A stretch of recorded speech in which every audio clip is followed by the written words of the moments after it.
Hello guys, welcome back to our channel Fantasy World. இன்னைக்கு என்ன வீடியோல என்ன பார்க்க போறோம் அப்படின்னா ஹைக்யூ சீசன் 4 எபிசோட் 4 கான எக்ஸ்பிளனேஷன் தான். போன எபிசோடோட எண்டிங்ல தான் ஹினாட்டாக்கு ஷாக் தர மாதிரி சூக்கி வந்துட்டு என் கூட பிராக்டிஸ் பண்ண வரியா அப்படின்னு சொல்லிட்டு கேட்டிருப்பான் இல்லையா? அங்க இருந்தா இந்த சீன் கண்டினியூ ஆகுது. டேய் உண்மையிலேயே நீ யாரா என்னை கூப்பிடுற அப்படின்னு சொல்லிட்டு ஹினாட்டா கேட்க அதுக்கு சூக்கி வந்துட்டு எங்க பாரு நீ மத்த டைம்ல தான் எங்க கூட விளையாடக்கூடாது, இந்த மாதிரி டைம்ல நீ எங்க கூட விளையாடலாம், சோ உனக்கு வர விருப்பம் இருந்தா வா, இல்லனா பரவாயில்ல ஓடு, இல்ல நான் வர்றேன் அப்படின்னு சொல்லிட்டு ஜாயின் பண்ணிக்கிறான். இப்போ இந்த பக்கம் காகியமா காட்டுறாங்க, அவன் நைட் டின்னர் உட்காந்து சாப்பிட்டுக்கிட்டு இருக்க இன்னொரு பையன் கூட. அந்த பையனை பார்த்தா இந்த சம்மர் கோச்சிங் கேம்ப்ல ஆல்ரெடி ஒரு பையனை பார்த்திருப்பான், அவன மாதிரியே தெரியுது. சுருட்ட முடி 1 இவன் சுருட்ட முடி 2 அப்படின்னு அவனை குறுகுறுன்னு பாத்துக்கிட்டு இருக்கான். என்னடா இது இவன் பார்க்கவே பயங்கரமா இருக்கான், இப்ப என்ன யோசிக்கிறான்னு கூட என்னால புரிஞ்சுக்க முடியலையே, இவன் நான் என்னன்னு பேச அப்படின்னு சொல்லிட்டு ஆமாப்பா நீங்க தான் இந்த சீரிட்டரிசாவே டிஃபீட் பண்ண டீமாமே அப்படின்னு சொல்லிட்டு பேச ஆரம்பிக்கிறான். ஆமா நாங்க வின் பண்ணிட்டோம் அப்படின்ட்டு காகியமா சொல்ல அதுக்கு அவனை வந்துட்டு நாங்களுமே ஃபைனல்ஸ் போனோம், ஆனா 5வது செட் வரை லேண்ட் தோத்துட்டோம் அப்படின்ற மாதிரி அவனும் சொல்றான். இவங்க 2 பேரும் அப்படி பேசிக்கிட்டு இருக்கப்ப அந்த நேஷனல் லெவல்ல டாப் லெவல் ஏஸ் ஒருத்தர் இருப்பா இல்லையா, அவனோட பேர் வந்து சாகுசா. அவன் வந்து இவங்க 2 பேரும் பார்க்க வரான். ஆமாப்பா தம்பி நான் அந்த மேட்சோட வீடியோ எதுவும் பார்க்கல, ஒருவேளை யுஷ்வாக்கு அந்த மேட்ச்ல விளையாடலையா, எதுவும் அவனுக்கு உடம்பு சரியில்லையா அப்படின்னு சொல்லிட்டு கேட்கறான். இல்ல அவன் லேண்டா அப்படின்ட்டு காயமா சொல்றான். அப்புறம் யுஷ்வாக் அன்னைக்கு அவனோட கேம் கொஞ்சம் எதுவும் பெஸ்டா விளையாட முட்டானா அப்படின்னு சொல்லிட்டு இருக்கான். இல்லையா அவன் எனக்கு எப்பவும் போல சூப்பரா தான் லேண்டா அப்படின்ட்டு காயமா சொல்ல அப்படியா அப்ப அவனோட ஸ்பைக் எல்லாம் யார் பிளாக் பண்ணா அப்படின்னு சொல்லிட்டு கேட்கறான். அது எங்க டீம்ல இருக்க ஒரு 2 பசங்க அப்படின்னு சொல்லிட்டு சொல்றான். 2 பசங்களா யாரு, என்ன கிரேடு, இப்ப என்ன படிக்கிறாங்க, அவங்க பேர் என்ன அப்படின்னு சொல்லிட்டு கேள்வி மேல கேள்வியா கேட்க ஆரம்பிச்சிடறான். இன்னொரு பையன் வந்துட்டு ஓ சாரி பா இவன் எப்பயும் இப்படிதான், இவனுக்கு ஆப்போனன்ட்டா யாராவது ஒருத்தர் டஃப் கொடுக்குற மாதிரி தெரிஞ்சாங்கனாலே அவங்கள பத்தி முன்னாடியே தெரிஞ்சுக்கணும்னு சொல்லி நினைப்பான், இவனை இப்படிதான் கண்டுக்காதீங்க அப்படின்னு சொல்றான். டேய் சும்மா நான் தெரிஞ்சுக்கணும்னு ஒரு ஆர்வத்துல கேட்டேன் அப்படின்னு அவனு சொல்றான். அதுக்கு காயமா ஆமா சாகுசாவா நீ நேஷனல் லெவல்ல பெரிய ஸ்பைக்கர் தானே, அப்படி பார்த்தா ஒன்னும் தெரியலையே, இது வரைக்கும் நீ லேண்டர்ல ரொம்ப நார்மலா இருக்கே அப்படின்னு சொல்லி விட்டுறான். அவனுக்கு பயங்கர காண்டாயிடுது. அவன் அப்படியே அங்க இருந்து ஒன்னும் சொல்லாம சரி நான் குளிக்க போயிட்டு வரேன் அப்படின்னு சொல்லிட்டு அவனும் கிளம்பிடுறான். காகியமா பக்கத்துல இருந்த பையனும் டே அவன் நேஷனல் லெவல்ல பெரிய ஸ்பைக்கர் தான், அவனை போய் நீ நார்மலா விளையாடுறன்னு சொல்லிக்கிட்டு இருக்க அப்படின்னு சொல்றான். இப்போதைக்கு நார்மலா விளையாண்டா தானே சொன்னேன் அப்படின்னு காகியமாவும் சொல்றான். அதெல்லாம் ஒரு பக்கம் இருக்கட்டும், இங்க இருக்க மத்த பிளேயர்ஸ் எல்லாரும் வேற லெவல்ல இருக்காங்களா, அதுலயும் மிக முக்கியமா அந்த வெள்ள முடிக்காரன் அவன் வேற லெவல்ல இருக்கான் அப்படின்னு சொல்றான். இந்த பக்கம் இப்ப ஹினாட்டாவும் ஸ்பைக் பண்ண சூக்கி வந்து அதை பிளாக் பண்ண ட்ரை பண்றான். பட் ஹினாட்டா அசால்ட்டா அடிச்சுட்டு போயிடுறான். அங்க அங்க இருந்து இன்னொரு பிளேயர் டே ஹினாட்டா அப்ப நீ லிப்ரோ இல்லையா அப்படின்னு சொல்லிட்டு கேட்கறான். என்னது லிப்ரோவா, ஓ ஒருவேளை நான் நல்லா ரிசீவ் பண்றேன்னு நினைச்சுக்கிட்டீங்களோ நீங்க, அப்பெல்லாம் நான் ஒன்னும் நினைக்கல அப்படின்னு அவன் சொல்றான். அந்நேர கிண்டாச்சி வந்துட்டு டே நானும் இப்ப பிளாக் ஏற வரேன் அப்படின்னு சொல்றான். ஓ நீ வரியா அப்படின்னு சொல்லிட்டு கேட்கறான்.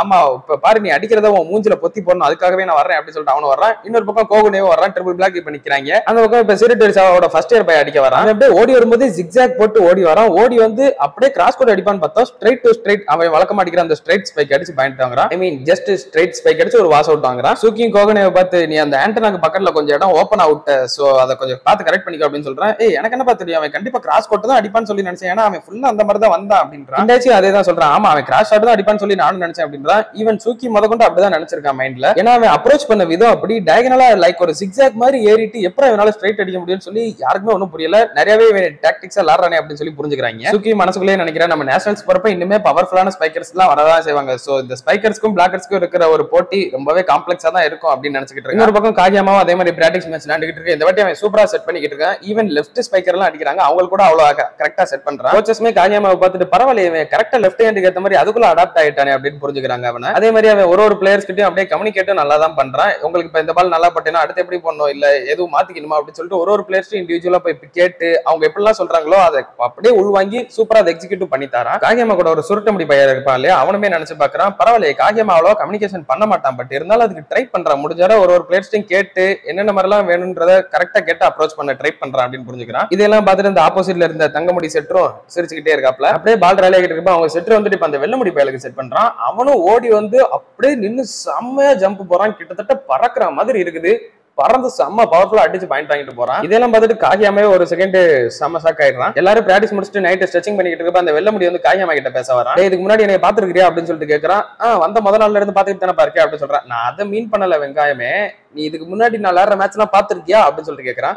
நான் ஒன்னும் பார்த்தது இல்லையப்பா அப்படின்னு காகியமாவும் சொல்றான். அந்த பக்கத்துல இருந்த சுருட்ட முடிய தெரிஞ்சு போச்சு. ரைட் இன்னைக்கு இவன் பிரச்சனை பண்ண வந்திருக்கானா, ஏன்டா வழக்கமா காகியமா கிட்ட மட்டும் எவனா பிரச்சனை பண்ண வர்றாங்க அப்படின்னு சொல்லிட்டு யோசிச்சுட்டு இருக்கான். மோஸ்ட்லி எல்லாருமே என்ன ரொம்ப அண்டர் எஸ்டிமேட் பண்ணுவாங்க, ஏன்னா என்னோட ஹைட் அப்படி. ஆனா ஒன்ஸ் நான் இங்க லேண்ட் எல்லாருக்கிட்டையும் மாஸ் காட்டினதுக்கு அப்புறம் எல்லாரும் வாயை பொளந்து பாப்பாங்க அப்படின்னு சொல்லிட்டு அவன் பெருமையை பாடிக்கிட்டு இருக்கான். ஓ அப்படியா, ஓகே நல்லா தான் அடிச்சிங்க, உங்ககிட்ட இருந்து நான் நிறைய கத்துக்கிட்டேன் அப்படின்னு சொல்றேன். என்னது கத்துக்கிட்டியா, நீ என்னை பார்த்து ஷாக் ஆகுவேன்னு சொல்லி நினைச்சேன், என்னடா வெறும் கத்துக்கிட்டேன்னு சொல்றேன் அப்படின்னு அவனுக்கு இன்னுமே காண்டாகுது. பரவாயில்லையப்பா உனக்கு கொஞ்சம் தைரியம் இருக்கே அப்படின்னு சொல்லிட்டு பின்னாடி இருந்து ஒரு வாய்ஸ் கேக்குது. வேற யாரும் இல்ல நம்ம தங்கமுடி பையன் தான். காகியமா அவனை பார்த்துட்டு இவன் தானே அந்த செகண்ட் இயர் செட்டர், இவனோட நேம் மியா ஆட்சுமோ, இந்த ஒரு நேமை மட்டும் ஞாபகம் வச்சுக்கோங்க. நான் ஞாபகம் வச்சுக்கோங்கன்னு சொல்லலனாலும் நீங்க ஞாபகம் வச்சுக்கிடுவீங்க, ஏன்னா உங்களால மறக்க முடியாது. அதனாலதான் சொல்றேன். நான் உன்ன முத பார்த்ததுல இருந்து நீ ரொம்பவே சிடுன்னு இருக்கிற ஒருத்தன் தான் சொல்லி நினைச்சேன், ஆனா நீ உண்மையிலே குடி டூ சூஸ் அப்படின்னு சொல்லுவான். அதுக்கான அர்த்தம் வந்து ரொம்ப ரொம்ப நல்லவேன்னு சொல்லி அர்த்தம். ஐ மீன் ரொம்பவே நல்ல பையன், சமத்து பையன் சொல்லி அர்த்தம். நீ கோட்டுக்குள்ள அப்படி இருக்கடா அப்படின்னு சொல்லிட்டு போவான். நான் இதை இப்போ உங்கள்கிட்ட சொன்னதுனால புரியும், ஆனா காகியாமாக்கு அது புரியல. அப்ப குடி டூ சூஸா என்னடா அர்த்தம் இது அப்படின்னு சொல்லிட்டு அவனுக்கு ஒன்றும் புரியாம இருக்கான். இந்த பக்கம் ஹினாட்டாவா அவங்க பிராக்டிஸ் மேட்ச் விளையாண்டுகிட்டு இருக்கிறத பாயிண்ட் போட்டுக்கிட்டு இருப்பான். நேரம் பால் ஒன்று மேல போயிடும். சரி நான் போய் எடுத்துட்டு வரேன் அப்படின்னு சொல்லிட்டு ஹினாட்டா மேல ஓடுவான். அவனுக்கு மேல இருந்து மேட்சை பாக்குற பிடிக்கல. அது மாதிரி பாத்துக்கிட்டு இருக்கப்ப குனிமி ஒரு பால் ரிசீவ் பண்றான். அது கிட்டத்தட்ட யுஷ்வாக்கா ரிசீவ் பண்ற மாதிரியே இருக்குது.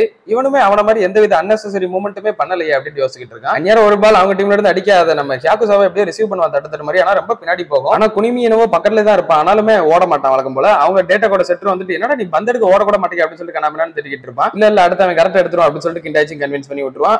சரி சரி திட்டாதீங்கடா அப்படின்னு சொல்லிட்டு அவனும் சைலண்டா போயிடுவான். ஹினாட்டா வந்து கோகனகாவா கிட்ட தண்ணி கொடுக்கும் போதே வந்து அவன் வந்து சொல்றான், என்னடா இது இவனை நீ சுத்தமா பிடிக்கல அப்படின்னு அவன் சொல்றான். யாரு நம்ம குனிமியா சொல்றியா அப்படின்னு சொல்லிட்டு கேட்கறான் ஹினாட்டாவும். அடா ஆமாடா அவன் நல்லாதான் விளாடுறான், பட் எந்த வித மோட்டிவேஷனுமே இல்லாம இருக்கிறானே சுத்தமா அப்படின்னு சொல்றான். ஆமா அவன் எங்க கூட மேட்ச் விளையாடுறப்ப அப்படிதான் ஃபர்ஸ்ட் ஹாஃப்ல அவன் விளையாடவே மாட்டான். ஆனா அவனோட எனர்ஜி அப்படியே கன்சர்வ் பண்ணிக்கிட்டு கடைசியில சூப்பரா விளையாடுவான் அப்படின்னு சொல்றான். ஏண்டா சரி அது மேட்சுக்கு ஓகே, இது ஜஸ்ட் பிராக்டிஸ் மேட்ச் தானடா, ஒழுங்கா விளையாட வேண்டியதானே அப்படின்னு சொல்லிட்டு இருக்கான். அடுத்து பார்த்தா 2-on-2 ட்ரில் அப்படின்னு ஒன்று சொல்றாங்க. ஒரு டீமுக்கு 2 பேர் இருந்து விளையாடுற மாதிரி. ஐயோ அது ரொம்ப கஷ்டமா இருக்குமேப்பா, கோட்டுக்குள்ள நேரமும் ஓடிக்கிட்டே இருக்கணும் 2 பேர் இருக்கிறப்ப அப்படின்ற மாதிரி புலம்பிக்கிட்டு இருக்க அந்த பக்கம் ஹியாகுசாவை பார்த்து நினைக்கிறாங்க நமக்காவது இது பரவாயில்ல, ஆனா இவனுக்கு இது ரொம்பவே கஷ்டம். ஏன்னா அவன் என்னதான் எவ்வளவு ஹைட்டா இருந்தாலும் வாலிபாலை பொறுத்தால அவன் ஒரு சின்ன குழந்தை மாதிரி தான், நம்மளோட ரொம்ப எக்ஸ்பீரியன்ஸ்ல கம்மி. அதனால அவனுக்கு தான் கஷ்டமா இருக்குன்னு யோசிச்சுட்டு இருக்காங்க எல்லாரும். குனிமி இருக்கிற டீம் தான் நிறைய பாயிண்ட் வாங்கிட்டே இருக்காங்க. அசால்ட்டா குனிமி நிறைய பாயிண்ட் டிராப் மாதிரி அப்படியே லைட்டா குத்தி குத்தி விட்டு எப்படியோ பாயிண்ட் வாங்கிட்டே இருக்கான். கிண்டாச்சிக்கு காண்டாகுது. குனிமி டீம் தான் எப்பவுமே 2-on-2 பெஸ்டா இருக்குது. சோ குனிமி கிட்ட அப்படி என்னதான் இருக்காங்க டிஃபரெண்டா ஏதோ விளையாடுறானே அப்படின்னு சொல்லிட்டு ஹினாட்டா குனிமியவே நோட் பண்ணிட்டு இருக்கான் டீடைலா. ஹினாட்டா இவனை பாத்துக்கிட்டே இருக்கிறது குனிமிக்கு ஒரு மாதிரி ஒரு ஆக்வர்டா ஃபீல் ஆகுது.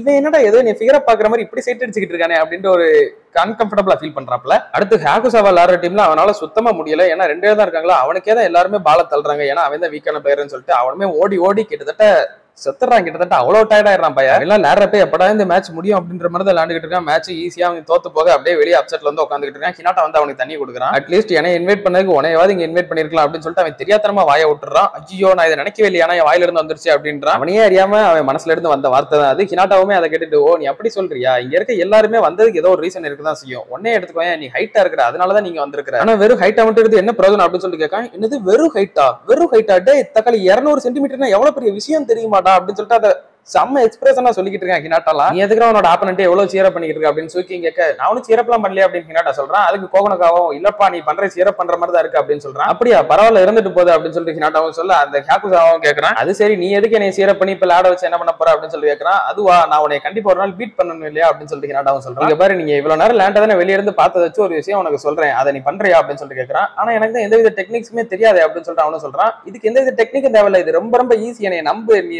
நான் சொல்றதை மட்டும் செய்ய அப்படின்னு சொல்றான். அவங்க உள்ள போய் லேண்டிட்டு இருக்கப்ப பால் ரேலி ஆகிட்டு இருக்கா. நேரம் பால் வந்து ஒருத்தன் முன்னாடி தள்ளி விட்டுறான். ஹியாகுசாவா உளுந்து அதை எடுத்துறான். ஆனா ஃபர்ஸ்ட் டச் அது உள்ள போகுது. குனிமி வந்துட்டு ரைட் இப்ப பேக் ரோல தள்ளிரும் அப்படின்னு சொல்லிட்டு பின்னாடி தள்ளுறான். ஆனா இந்த வாட்டி ஹியாகுசாவா இருந்த இடத்துல இருந்து அப்படியே ஜம்ப் பண்ணி அவ்வளவு ரீச் போய் அந்த பாலை பிடிக்கிறான். என்னது இவனால இவ்வளவு ரீச் போக முடியுமா அப்படின்னு சொல்லிட்டு எல்லாம் சாக்கோட பாத்துட்டு இருக்காங்க. அப்பதான் அவன் அப்புறம் பாஸ் போட வரும்போதே ஹினாட்டா வந்து இப்ப நான் சொன்னதை பண்ணு அப்படின்னு சொல்லிட்டு சொல்றான். அதே மாதிரி அவனும் அப்புறம் பாஸ ரொம்ப ஹைட்டா தூக்கி விட்டுறான். அவங்க செட்டர் வந்துட்டு போடுறதுக்கு கொஞ்சம் டைம் எடுக்குது, நல்லா ரிலாக்ஸ் பண்ணிக்கலாம். அப்பதான் ஹினாட்டா என்ன சொன்னான்னு சொல்லி காட்டுறாங்க. நீ பாலை ஃபர்ஸ்ட் டச் ரிசீவ் பண்ற உன்னால எவ்வளவு ஹைட் முடியுமோ அவ்வளவு ஹைட்டா நிப்பாட்டிரு, அப்பதான் உன்னால ரிலாக்ஸ் பண்ணி அதுக்கப்புறம் பால உன்னால சூப்பரா அடிக்க முடியும்னு சொல்ல ஹியாகுசாவும் அதே மாதிரி செம்மையா அடிச்சு பாயிண்ட் வாங்குறான். இதை பார்த்து எல்லாருமே ஷாக்கு. கோச் வாசிச்சோலாம் கப்பு சுப்புன்னு வாயில கை வச்சுட்டு உட்காந்துருக்காரு. நீ இவ்வளவு பெருசா இருக்கியா, அது எனக்கு ரொம்ப பொறாமையா இருக்குது, பரவாயில்ல விட்டு வேற லெவல்ல அடிச்ச மச்சான் அப்படின்னு சொல்லிட்டு செம்மையா அவன் எக்ஸைட் ஆயிடுறான். ஹினாட்டாவும் அவனும் சிரிச்சுக்கிட்டே வந்து 2 பேரும் அப்படியே கை தட்டிக்கிறாங்க சூப்பரா. குனிமி இப்பயுமே ஏதோ ஒரு சைட் டைப்பா ஃபீல் பண்ணிக்கிட்டு இருக்கான். என்னடான்னு பார்த்தா இப்ப 2 பேரும் அங்க நின்று சூப்பரா குனிமியை சைட் அடிச்சுக்கிட்டு இருக்காங்க. அந்த டேட்டா கூட செட்டர் வந்து ஜாயின் பண்ணிக்கிட்டாப்ல. இப்ப அப்படியே காயமா காட்டுறாங்க. அவங்க வந்து பிராக்டிஸ் எல்லாம் முடிஞ்சதுக்கு அப்புறம் எல்லாம் கிளம்புடா அப்படின்னு சொல்லிட்டு கோச் சொல்ல காயமா மட்டும் எதையோ பார்த்து முறைச்சுக்கிட்டே நின்னுகிட்டு இருக்கான். இதோட இந்த ஒரு எபிசோடுமே முடியுது. அடுத்து ஒரே ஒரு எபிசோட்ல இவங்க 2 பேரோட ட்ரைனிங் கேம்புமே சிமிலரா முடிஞ்சிடும். அதுக்கப்புறம் கராசுனோ டீம் ஃபுல் ஃபார்மா இறங்க வேண்டியதான் ஸ்பிரிங் நேஷனல்ஸ்க்குள்ள. அதெல்லாம் நீங்க தொடர்ந்து பார்க்கணும்னு நினைச்சீங்க அப்படின்னா மறக்காம நம்ம சேனலை சப்ஸ்கிரைப் பண்ணி சப்போர்ட் பண்ணுங்க. நான் உங்களை இன்னொரு நல்ல வீடியோல மீட் பண்றேன். Bye guys.